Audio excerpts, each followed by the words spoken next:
Full time in Valencia, and Arsenal are through to the Europa League final. I'm just going to double check. It was 4-2, wasn't it? I sort of lost track because there were so many goals in the tie overall. 4-2, so 7-3 on aggregate. And I'm so happy for those Arsenal fans who travelled to Spain because they've, let's face it, have had some pretty tricky, unpleasant away trips, particularly in the Premier League this year. But Valencia is a beautiful city and a beautiful night, a beautiful result. An excellent performance. I'm not going to dwell on the kind of maddening thing of why can't we reproduce this sort of performance more regularly. I don't think it's a night for that. I think it's a night to celebrate the achievement of reaching a European final, of keeping our season alive, keeping that possibility of a trophy, of Champions League qualification, all up for grabs. We don't know who we'll face as I'm talking. It's half time at extra time in Chelsea, Frankfurt. I sort of hope it's Frankfurt, but feels like it probably will be Chelsea, sod's law. Anyhow, I'm reminded tonight of Laurent Koscielny. You know, a year ago at this stage in the away leg of the semi-final of the Europa League in Spain, stretchered off with a ruptured Achilles, back tonight, captaining the side into a final, and all being well, he will lead them out in that final in Baku. A remarkable comeback story for him.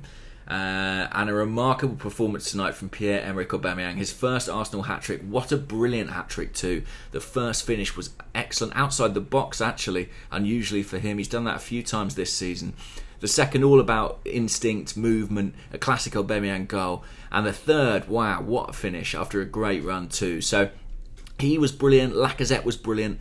The strikers, to an extent, have carried Arsenal into this final. I think we've got Champions League quality strikers playing in the Europa League. They deserve the Champions League, and judging by the way they played tonight, they desperately want it. All season long, people have been saying, who would you like to keep? Which one would you sell?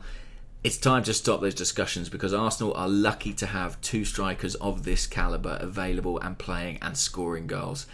Aubameyang, I think that was his best performance in an Arsenal shirt ever. It wasn't just the goals. There were no eye-catching misses from him. He worked hard.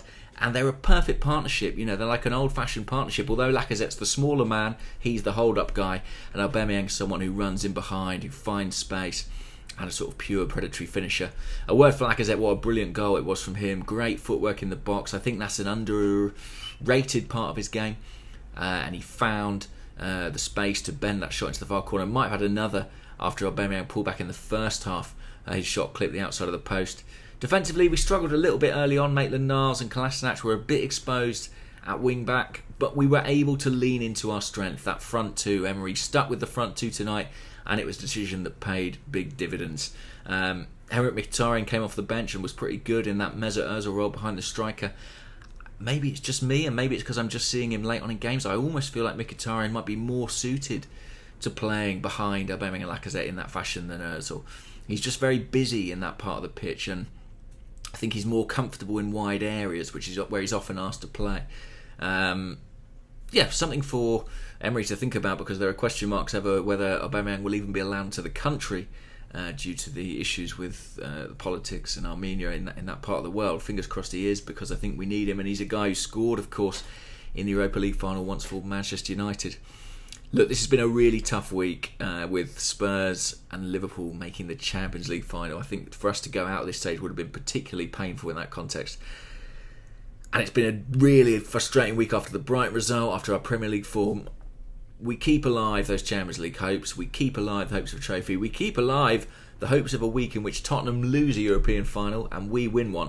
I think that's something we could all get on board with, and that's the way it has to go, whoever we play, to be honest. So, phew, we did it. Askcast Extra coming up tomorrow. I'll speak to you all on Sunday after the Burnley game. Cheers, bye-bye.